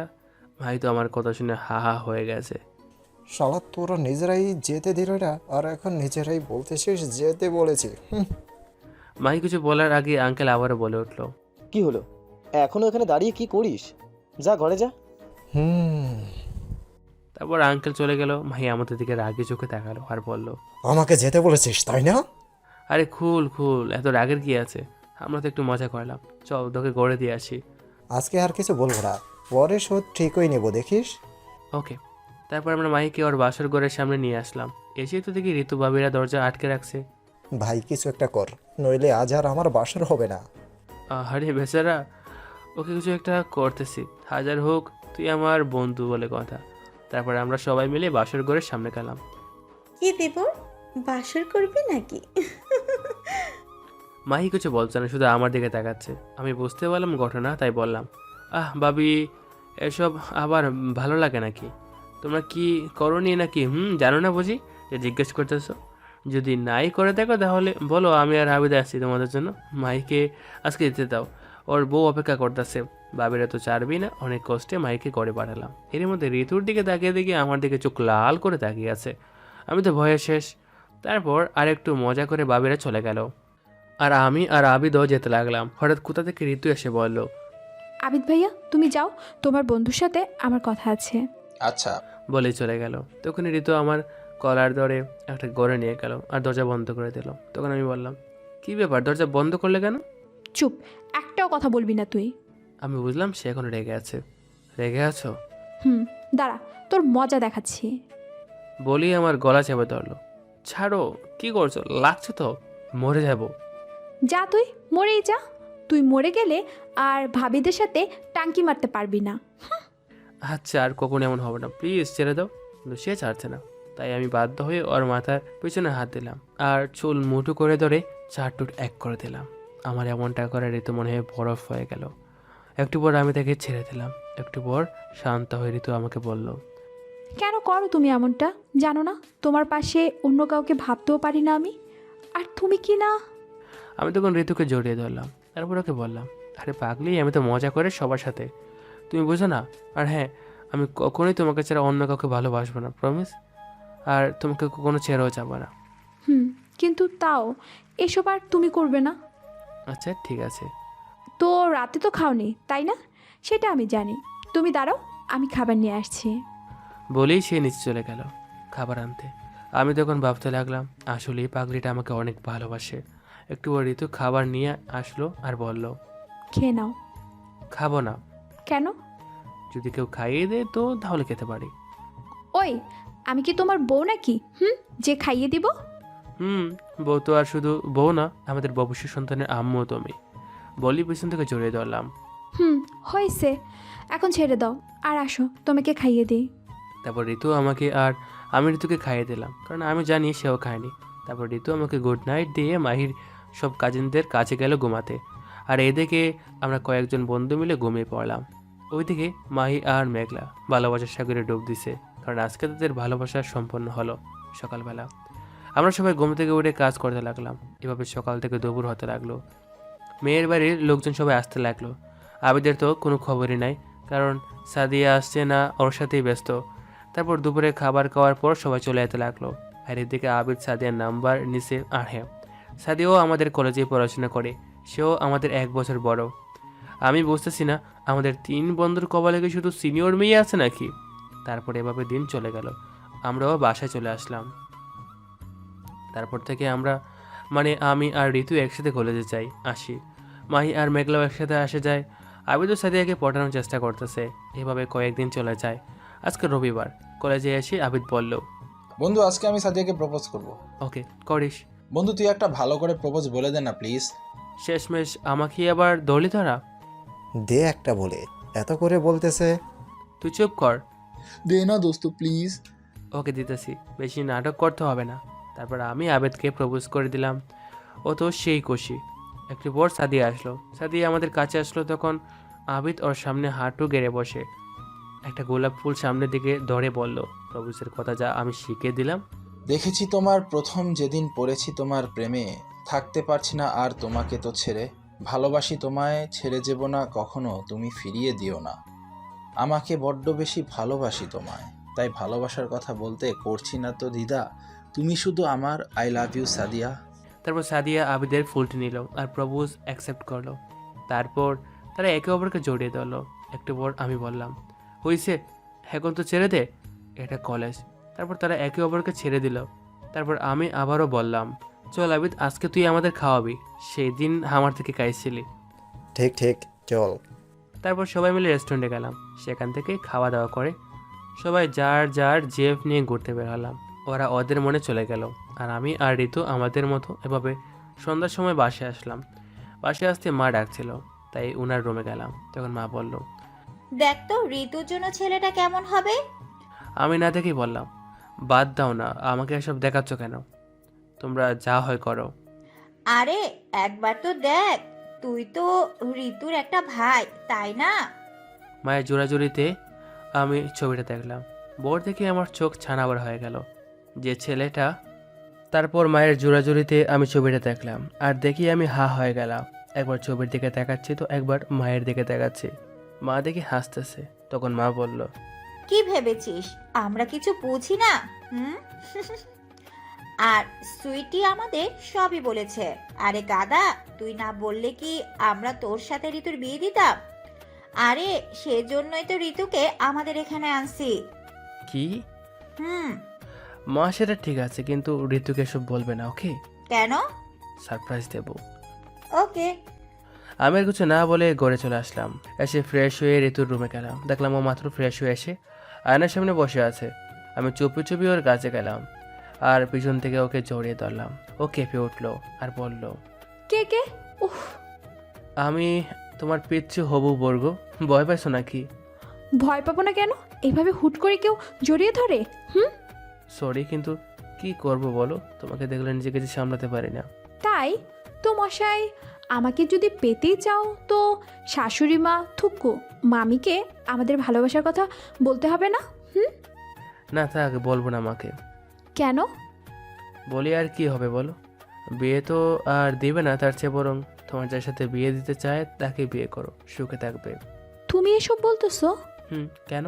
তুমি জানো না আমি তোমাকে কতটা ভালোবাসি, আর তুমি কি না ভালো। তুমি চাও তো সবাই যাকে বলবে তাকে বিয়ে করি? আচ্ছা, তাই হবে। এই বলে ঋতু কান্না করতে করতে চলে যেতে লাগলো। তখন আমি পিছন থেকে ওর হাত ধরলাম আর এক ঝাটকায় নিজের কাছে নিয়ে এসে জড়িয়ে ধরে বললাম, এত সহজে আমার ভালোবাসাকে ছেড়ে দেবো নাকি? না দিতে চাইলো দিতেই হবে ফারহান, তুমি তো এটাই চাও। আমি কি চাই সেটা পরে বলছি, তার আগে এই ফুলটা নাও আর একটা খুশির খবর শোনো। তারপর আমি ওকে ছেড়ে দিয়ে ওর সামনে হাঁটু গেড়ে বসে বললাম, হ্যাপি রোজ ডে আমার পাগলি। আর খুশির খবর হলো মা নিজেই চায় তোমাকে ছেলের বউ করতে। আর ওই খাবার টেবিলে আমার কথাই বলছিল, কিন্তু আমরা বুঝিনি। এটা বলার সাথে সাথে ঋতু আমার হাত থেকে ফুলটা নিল আর আমাকে জড়িয়ে ধরে কান্না শুরু করে দিল। বুঝি না মেয়েরা এত কান্না করে কীভাবে। আমাকে তো পিটাইলেও এক ফুটো পানি বের হবে না।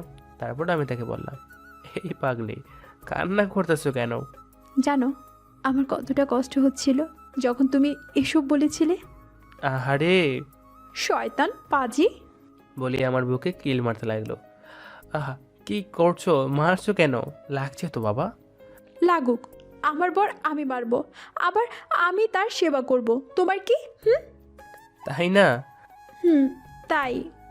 দাঁড়াও, মজা দেখাচ্ছে বলে ওকে আরো শক্ত করে জড়িয়ে ধরলাম। তখন ও বলল, আহ কি করছো? ছাড়ো, ব্যথা পাচ্ছি তো। পাও আবার বউ, আমি বুঝবো। তাই ন? আর কিছু বলতে দিলাম না, তার আগেই বুঝতেই তো পারছেন 5 মিনিট পর ওকে ছেড়ে দিলাম। ও তখন বলল, এভাবে কি কেউ কিস করে? আর একটু হলেই তো মরে যেতাম। মরবে না গো। যাই হোক, শোনো না, বলো। চলো না, আজকে তো রোজ ডে, কোথাও থেকে ঘুরে আসি বিকেলে। ওকে। মা থ্যাংক ইউ। হয়েছে, আর ডং করতে হবে না। কি বললি? আমি ঢং করতেছি? আমাকে আর পাকে এক দৌড়ে আমার কাছে চলে আসছে। মা দেখো, শাকচুনিটা আমাকে মারতে আসছে। মারবো না কি করব? তুই আমাকে ঢং করার কথা কেন বললি? আর এখন আবার শাকচুন্নি বলতেছিস? তোকে তো আজ আমি খেয়েই ফেলবো। এই, এবার থাম তোরা, অনেক ঝগড়া করেছিস। মা তুমি জানো আমি কত ভালো ছেলে। জানি তো। এমন ভালো যে মায়ের কাছে ভালোবাসার মানুষের কথা বলতে শরম পায়। মা ভালো হচ্ছে না কিন্তু। ঠিকই বলেছ। মানে মামি? মামি বলতেছিস কেন? মাটাই তো ভালো ছিল। কয়েকদিন পরেই তো তুই আমার ছেলের বউ হবি। ওকে মা। তারপর ঋতু মাকে জড়িয়ে ধরলো আর আমার দিকে তাকালো। আমি তখন ইশারা করে বললাম, আমাকেও একটু জড়িয়ে ধরো। তখন হাসতে লাগলো। তাই আমি ঘরে চলে আসলাম, এসে শুয়ে পড়লাম। তারপর দুপুর হয়ে গেল, আমি উঠে গোসল করলাম। একটু পর ঋতু এসে ডেকে গেল খাওয়ার জন্য। তারপর নিচে গেলাম খাওয়ার জন্য। খাওয়ার টেবিলে বসলাম আমি আর আমার সোজা ঋতু। আমার মাথায় একটা শয়তানি বুদ্ধি আসলো। তাই আমি টেবিলের নিচ দিয়ে ঋতুর পায়ে সুরসুরি দিতে লাগলাম। সে খেতে পারছে না, শুধু চোখ বড় করে আমার দিকে তাকাচ্ছে। আমি দেখো না দেখার ভান করে আছি। তারপর খেয়ে দিয়ে ঘরে চলে আসলাম, এসে ঘুমিয়ে গেলাম। ওইদিকে আবিদ আর সাদিয়া তো সারাক্ষণ ফোনে কথা বলে ব্যস্ত। হ্যালো জানু। সোনা বলো। কি করো বাবু? বসে আছি, তুমি কি করো? আমিও। খাইছো দুপুরে? তুমি? তো বিকালে দেখা করবে কিন্তু। অবশ্যই। ওকে, বিকালে তাহলে দেখা হচ্ছে। Bye bye. বিকালবেলা, ওই আরাফাত, ওঠো না, বেড়াতে যাব, চলো। বলে ঋতুকে ধরে কাছে নিয়ে এসে শুয়ে দিলাম। এই কি করতেছো? ছাড়ো, কেউ এসে পড়বে তো। আসুক, তাতে আমার কি। প্লিজ ছাড়ো, বেড়াতে যাব, চলো। আচ্ছা ঠিক আছে, চলো। তারপর আমরা রেডি হয়ে বাইরে এসে রিক্সায় ডাক দিলাম এবং রিক্সা করে একটা পার্কে গেলাম। মা গিয়ে তো আমরা অবাক যে এদিকে আবিদ আর সাদিয়া ওরা বসে প্রেম করতেছে, আর আবিদ সাদিয়ার কোলে মাথা দিয়ে শুয়ে আছে। আমরা ওদের কাছে গেলাম আর আমি বললাম, হাই রে ভালোবাসা, কদিন হলো পড়েছো আর এরই মধ্যে এইসব? ভাই তোরা তাড়াতাড়ি বিয়ে করে নে। আমার কথা শুনে আবিদ উঠিয়ে বসলো আর বলল, থ্যাঙ্কস দোস্ত, আজকেই বাড়িতে বলবো। তা না হয় বলবি, কিন্তু সাদিয়াকে গোলাপ দিছিস? না ভাইয়া দেয়নি। কি আবিদ? আরে রাগিস কেন? দেইনি, তুই আসবি বলে তোর সামনেই দিমু, আর এখনই দিচ্ছি, দাঁড়া। ওই শালা আমার দোহাই দিচ্ছিস বলেই কেলানি দিলাম। তারপর আবিদ সাদিয়াকে গোলাপ দিল, সাদিয়াকে জড়িয়ে দিল আর ওরা চারটুট এক করে দিল। একটু পর আমি বললাম, ভাই এখানে আমরাও আছি রে, একটু তাকাস। আমার কথা শুনে ওরা একে অপরকে ছেড়ে দিল। তারপর সবাই মিলে ফুচকা খেতে গেলাম। ঋতু বলল জাল কম একটা, বেশি একটা। তারপর মা ফুচকা দিল, আমি এক পিস মুখে দিলাম আর সাথে সাথে আমার মুখ লালা হয়ে গেল। ঋতু বলল, আই কি হয়েছে? ঝাল। মামা, ওটাতে ঝাল আসলো কেমনে? ভুলে চলে গেছো মনে হয়। পানি দেন। পানি তো নাই আপা, শেষ হয়ে গেছে। কি? আর এদিকে আমার জাল কমছেই না, তাই ঋতু আর কোনো কিছু না বুঝে আমার টুটের সাথে ওর টুট মিলিয়ে দিল। আবিদ সাদিয়া তো অবাক হয়ে দেখছে আর হাসছে। একটু পর ঋতু আমাকে ছেড়ে দিয়ে বলল, এবার কি ঝাল কমছে? তখন আবিদ বলে উঠল, হ্যাঁ রে বন্ধু, এমন ঝাল বেশি যদি আমার ফুচকাতেও হতো তাহলে কতই না ভালো হতো। তারপর আমরা শরমে আর কোনো কথা বলতে পারলাম না। এভাবে আমরা সবাই মিলে ঘোরাঘুরি করে চলে আসলাম। এই যে আমি শুয়ে পড়লাম, একটু পর আবিদ ফোন দিয়ে বলল, হ্যালো। বল। দোস্ত, কাম তো হয়ে গেছে। কি কাম? সামনে 9 তারিখে তো আমার বিয়ে। কি? হুম, অভিনন্দন। ধন্যবাদ, বাই, পরে কথা হবে। Okay bye. তারপর ঋতু ডেকে গেল। আমি নিচে গেলাম খেতে, খাওয়ার টেবিলে। আব্বু আমাকে যা বললো তা শুনে আমি অবাক। ঋতু ডাক দিল, তাই খাওয়ার জন্য নিচে গেলাম। তারপর সবাই মিলে খেতে শুরু করলাম। হঠাৎ আব্বু বলে উঠলো, প্রেম তো ঠিকই করিস, সেটা বলতে পারিস না? না মানে আব্বু। থাক, বাদ দে। আর শোন, আগামী 14ই তারিখ তোর বিয়ে। আমি তো আব্বুর কথা শুনে অবাক হয়ে গেলাম আর বললাম, কি? অবাক হচ্ছিস কেন? না কিছু না। ঠিক আছে। তারপর আমি আর কোনো কথা না বলে খাওয়া শেষ করে ঘরে চলে আসলাম। একটু পর ঋতু আসলো, এসে বলল, কি মশাই, কেমন লাগলো আব্বুর কথা শুনে? আমি তখন পিছনে তাকালাম আর ওর কাছে গিয়ে ওকে পিছন থেকে জড়িয়ে ধরলাম। এই কি করছো? ছাড়ো, কেউ চলে আসবে তো। কেউ আসবে না, সবাই কে ঘুমাতে গেছে। তাও ছাড়ো। সত্যি ছেড়ে দেবো তো? সাহস থাকলে ছেড়ে দিয়ে দেখা। আরে রাগ দেখা করো, আমি তো মজা করছিলাম। হুম। এই শোনো, কি? কালকে আবিদের গায়ে হলুদ, পরের দিন বিয়ে। কি? একটু আগে ফোন করেছিল। তাহলে ওদেরও একটা ব্যবস্থা হয়ে গেল। আর আমরা কেউ সিঙ্গেল থাকবো না। মশাই এবার ছাড়েন, আপনিও ঘুমান আর আমিও ঘুমাতে চাই। না, আজকে তুমি আমার সাথে থাকো। ইস, শখ কত! আর তো কয়েকটা দিন, তারপরেই তো আমরা এক হয়ে যাব। আমার যে আর এই কয়েকদিন যাচ্ছে না। হয়েছে, এখন ঘুমাও। বলি ও চলে গেল আর আমিও ঘুমিয়ে পড়লাম। সকালবেলা, এই আরাফাত, ওঠো, সকাল হয়ে গেছে। হুম। কি হু হু করতেছো? ওঠো। আরে বাবা, উঠতেছি। এত রাগ দেখাও কেন? কালকে যে বললে আবিদের গায়ে হলুদ, আজকে তো আবিদ তো তোমাকে নিতে আসছে। কি? ওকে ওকে, উঠতেছি। তারপরও নিচে চলে গেল আর আমি উঠে ফ্রেশ হয়ে নিচে গেলাম। দেখে আবিদও বসে আছে। কিরে তুই এখানে? আসতেই হলো, তোর বাড়িতে দাওয়াত দিতে আর তোকে আর ঋতুকে নিতে। আচ্ছা, বুঝলাম। এখন চল। আন্টি, আপনারা কিন্তু অবশ্যই আজকে বিকালে যাবেন। তারপর আমরা সবাই মিলে চলে গেলাম। আমি জানি কি জন্য নিতে আসছে, মার্কেটে যেতে হবে যে। একটু পর আমরা সবাই মিলে একটা মার্কেটে চলে আসলাম। মা এসে থেকে মাহি, মেঘলা, সাদিয়া সবাই দাঁড়িয়ে আছে। আমরা ওদের কাছে যেতে, কে রে, এতক্ষণ লাগে তোদের আসতে? আর বলিস না, মেয়েদের সাজতে কতক্ষণ লাগে জানিস না? এই, এখন আমার দোষ, আমি সাজতেছিলাম, তুমি যে ঘুমিয়েছিলে তার বেলা। আচ্ছা বাদ দাও, চলো সবাই ভিতরে।